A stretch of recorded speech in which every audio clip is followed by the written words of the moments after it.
Yo soy Luis Sebastián Bernardo Alférez y hoy día voy a entrevistar al periodista Lucio Alberto Barrionuevo Sánchez de la edad de 81 años sobre el tema del analfabetismo, cómo fue su historia y cómo es en la actualidad. Comenzamos primero con la primera pregunta. El señor Lucio Alberto nació en 1939 y él tuvo una visión de lo que fue el Perú desde sus inicios del anterior siglo. Ahora le pregunto, ¿usted cómo vio en sus épocas de joven, de cuando usted era joven, el analfabetismo del Perú? Hablamos de 1950 por ahí. ¿Cómo sentía el analfabetismo y se sentía que era realmente tan fuerte como se dice o era suave, no era de qué preocuparse? Bueno, antes que todo, yo soy un periodista, a pesar de mi edad, en plena actividad. Y voy a retroceder históricamente a mi vida. Y cuando yo tenía 7 años, tuve la oportunidad de vivir en provincias altas, casualmente en una zona limítrofe entre Chumivilcas y Paruro. En esa época, el campesinado era totalmente analfabeto. Y esto lo comprobamos porque cuando tenían que firmar, porque hacían una serie de entregas o hacían trabajos, no sabían pues ni firmar. Y bueno, cuando se les decía lea usted el contrato, tampoco podían leer. Y había que leerle y ellos pensaban que uno hasta podía engañarlos. O sea, leer lo que no estaba ahí y hacerles firmar. Entonces sentí que el analfabetismo podríamos decir, antes del 50, se sentía pues en las provincias altas del Cusco con un índice pues, bastante alto. Claro. Y bueno, la siguiente pregunta es, ¿cómo durante 50 hasta hoy día, cuál fue la historia para poder detener el analfabetismo? ¿Cuáles fueron las propuestas del gobierno para poder terminar con este analfabetismo y también por qué no funcionaron? Porque hasta actualmente vemos el analfabetismo todavía como un punto fuerte en la nación. Bueno, había ya la presencia de algunos partidos políticos. Aquí no interesa que sean de tendencia izquierdista o de derecha, pero se comenzaba a hablar que la educación era sumamente importante. Y se ponía inclusive ejemplos que en el norte del país se decía el cholito barato no debe estudiar para que no tenga aspiración de cobrar lo que es correcto. Entonces, en base a todo esto, comenzaron a implementarse una serie de programas. El sector educación, podríamos decir, actuaba demasiado pues modesto y pobre. Las inspecciones educativas estaban en la capital de cada provincia, pero no tenían los recursos del caso. Y habían una o dos escuelitas por cada zona provincial y nada más. Y en los distritos prácticamente el analfabetismo estaba vigente. Entonces ya se hablaba para que en el Congreso se diera atención a la educación y borrar pues el analfabetismo, y se decía siempre que esto estaba arriba del 80%. Y claro, era sumamente preocupante porque también había muchos empresarios y hacendados que tenían una visión de futuro y decían un trabajador que sea alfabeto ha de tener más respuesta en su trabajo y va a rendir más y con ellos podemos pagarle más. Pero si es un analfabeto, es prácticamente un inocente totalmente, ¿cómo le podemos pagar? Todo esto propició que se comience a pensar ya en programas de lucha contra el analfabetismo y hacer que educación comience a multiplicar sus sedes en todo el país. En nuestra región, que se hablaba entonces que era un departamento, llegar pues a todas las provincias. Entonces ya los gobiernos, estaba Manuel Aodría y los que le sucedieron, hablaban pues de esta lucha contra el analfabetismo. ¿Y por qué cuando propusieron esto en los gobiernos, hablamos todavía mediados del 70, por qué no se cumplió? es que los recursos económicos eran sumamente bajos y no había una capacidad por parte del Estado de tener maestros. Ahora tenemos pues miles de maestros en cada departamento, en cada región, y esto ayuda enormemente a la educación, aunque tenemos una serie de falencias. Inclusive podemos hablar ya de los últimos gobiernos que construyeron pues centros educativos, inclusive en zonas alejadas, y para que el estudiante tuviera otra visión. Y se les decía, esta infraestructura es para ustedes tan igual como los que viven en Lima o viven en la capital de cada departamento. Entonces ya los hijos de estos campesinos comenzaban a tener otra visión.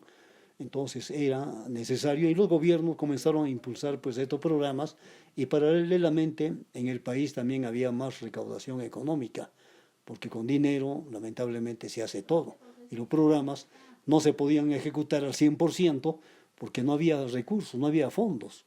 Entonces el profesorado era mínimo, las escuelitas eran mínimas también, inclusive había zonas en las que no llegaba ni un solo profesor. Y todo esto era un gran problema. Así que ya se comenzó a discutir esto y en el Congreso se decía tenemos que abrir el camino. Y comparaban con otros países. Decían en el Perú se entrega ni siquiera el 1% del PBI y en otros países están en 5, 10, 15 del PBI, o sea, grandes cantidades económicas. Estamos hablando ya de los años pues 50 y también ya pisando los años 60. Y hasta ahora, desde el 50 hasta el 2020, ¿cuál podrías considerar que fue el punto más fuerte de evolución en la educación? ¿En qué año fue donde se desarrollaron más escuelas, se instauró muchos más maestros, se les formó a los maestros para que tengan la capacidad de enseñarles de una manera efectiva a los campesinos y a la población en general? Entonces, en síntesis, ¿en qué momento fue el más fuerte y se levantó bastante la educación? En 1968, abruptamente, termina el gobierno en su primera etapa de Fernando Belaúnde Terry. Ingresa Velasco Alvarado y ellos ya comienzan a plantear una serie de programas. Y ya se habla de la reforma de la educación, la reforma agraria y otras reformas importantes. Y en la educación comienzan a hacer los análisis y los estudios, pero todo roza con los aspectos económicos. Pero se dan los primeros pasos, hasta podríamos decir revolucionariamente, porque nunca en el Perú se había dado, pues, digamos, avances para que la educación pudiese tener, pues, un avance positivo.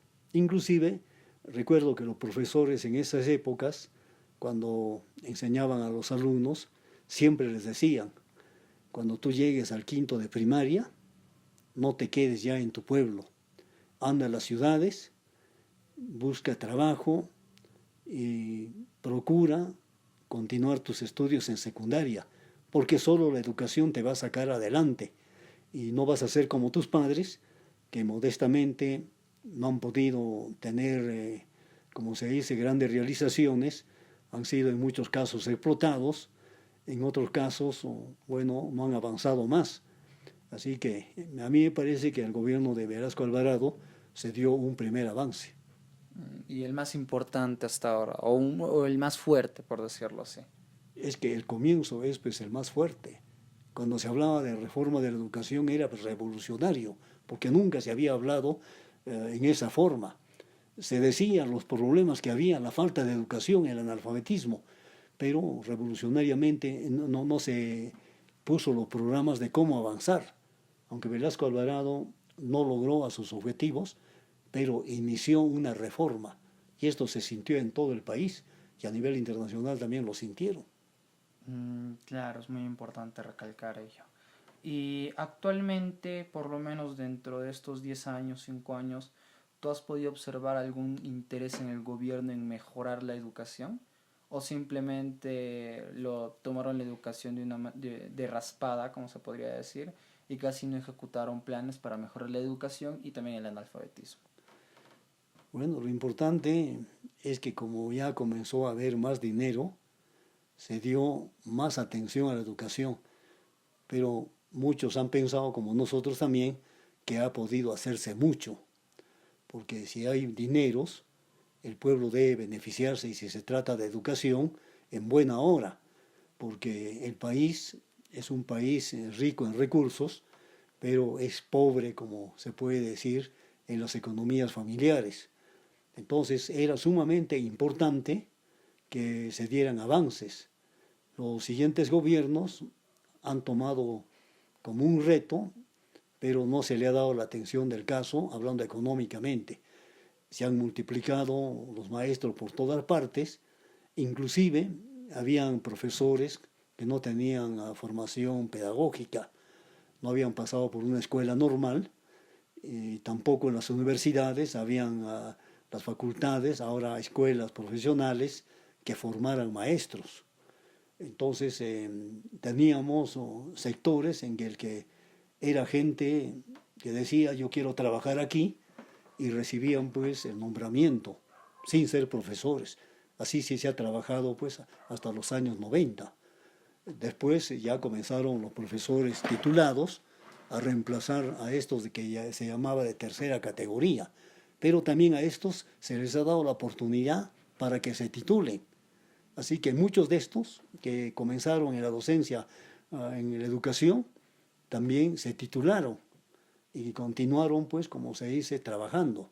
Así ha avanzado la educación, pero se pudo haber hecho mucho más. ¿Y qué podrías plantear al gobierno actual, críticas sobre las inversiones y las ejecuciones que están haciendo sobre la educación del gobierno actual? ¿Qué podrías criticar y qué podrías sacar que está haciendo bien el gobierno frente al margen de la educación y el analfabetismo? Bueno, la cuarentena nos ha agarrado en frío, pero también nos ha dado una posibilidad que nunca ha tenido el estudiante, que es los sistemas virtuales. En el sistema virtual ya se comienza a utilizar imágenes en movimiento, ya que antes en los centros educativos se mostraba solamente láminas, se mostraba figuras. Inclusive cuando se hablaba de la historia del Perú, se mostraba en una lámina a Alfonso Ugarte, a Miguel Grau, etc. Ahora con los sistemas virtuales y con este programa que está impulsando el gobierno de Aprendo en Casa, se está mostrando inclusive pues como si fuesen películas lo que ha sido la historia del Perú. Y también no solamente en historia, geografía, hasta en el aspecto de matemáticas. El sistema virtual está demostrando de que puede ayudar demasiado en el desarrollo educativo. Y eso es lo que estamos ganando, a pesar de que esta cuarentena nos sigue aislando, pero la tecnología está pues de nuestra parte. También todas las bibliotecas del mundo, las mejores, están ya ahora a través del Internet. Entonces el estudiante, como hay Internet en este momento, se lucha para que llegue al punto más remoto del país, logra acceder a esas bibliotecas. Entonces todo esto ayuda pues a la educación. Y los profesores que tienen ya especializaciones, hay colegios de alto rendimiento, comienzan pues un gran desarrollo. Pero estamos en el comienzo de ese gran desarrollo. Los colegios de alto rendimiento tienen, si mal no recuerdo, 1, 2 o 3 años de distancia, o sea, ahora último. No es pues como en otros países que tienen 30 o 40 años y han desarrollado enormemente. Entonces me parece que los últimos recursos sumados a lo que se enseña en educación, ya universidades, como también institutos superiores de educación, han de promover pues que esta educación avance. Pero una vez más repito yo, necesitamos recursos económicos. Hay que entregar, y esto lo han pedido todos, dirigentes de los maestros, el mismo Estado, que se den más recursos. Ahora, en buena hora que se han hecho locales e instituciones educativas, que eso pues ayuda enormemente. Antes no existía eso y daba pena, y aunque actualmente en algunas partes todavía existe, que el alumno está sentado pues en un pedazo de tronco y no tiene carpeta. Tenemos pueblos así.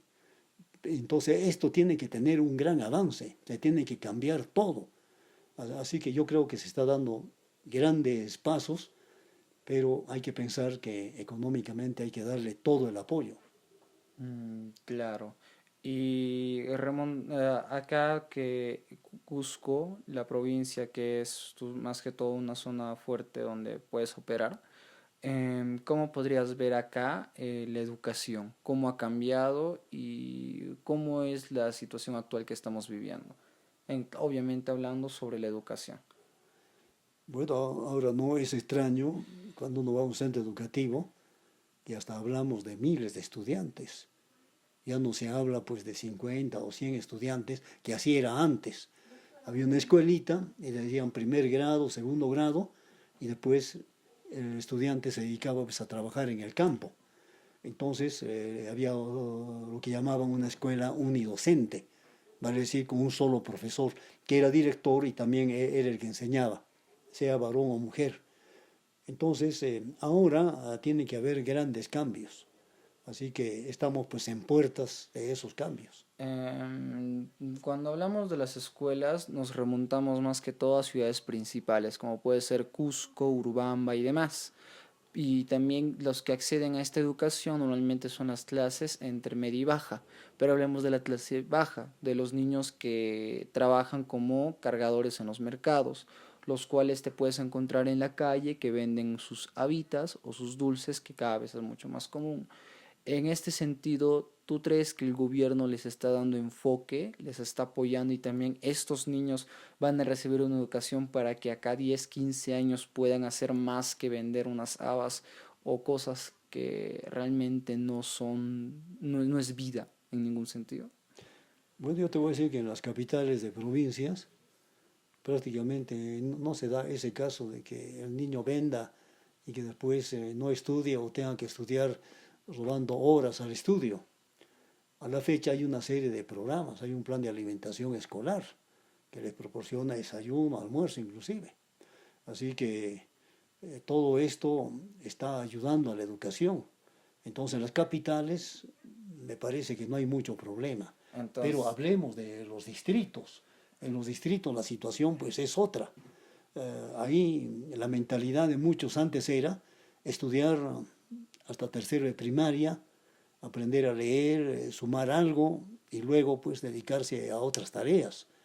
En cambio ahora no hay madre de familia campesina que no quiere que su hijo sea universitario y para eso trabajan. Y es increíble, ¿no? El otro día en un bus yo veía a una hermosa muchacha y que sube al bus y de repente ve a una campesina, así totalmente campesina, se acerca a ella y le dice mamá y la abraza.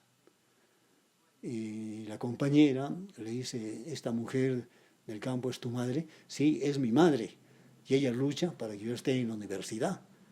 Ahora ya las familias luchan para que los hijos estudien en la universidad, sean profesionales. entonces, podemos decir que todos estos proyectos que apoyan a la educación y también los factores, como mencionaste, este programa de alimentación, entonces podemos decir como conclusión final que ahorita técnicamente casi toda la población, desde el sector más bajo hasta el sector más alto, que era evidente, recibe atención del Estado y también apoyo de educación a través de los colegios y universidades nacionales. Hay apoyo, Entonces podemos decir que toda la población lo recibe. así es. Ya. Esto es todo. Gracias por la entrevista y bueno, algo que quieras decir. Bueno, hay que hacer historia de todo, pero tampoco podemos vivir del pasado. Así como te digo, ahora tenemos los sistemas virtuales, hay que comenzar mirando el futuro, porque los pueblos ya deben decidir su propio destino. Hay una descentralización que no sirve para nada, pero ya es tiempo que esa descentralización sea también una palanca de desarrollo. Es por lo menos la aspiración de todos. Pero la educación, hay que pensar, es sumamente importante. Así que yo espero pues que las juventudes no pierdan su dirección, no encuentren pretextos para no estudiar y que el país pues desarrolle. Claro. Gracias. Eso sería todo. Bueno,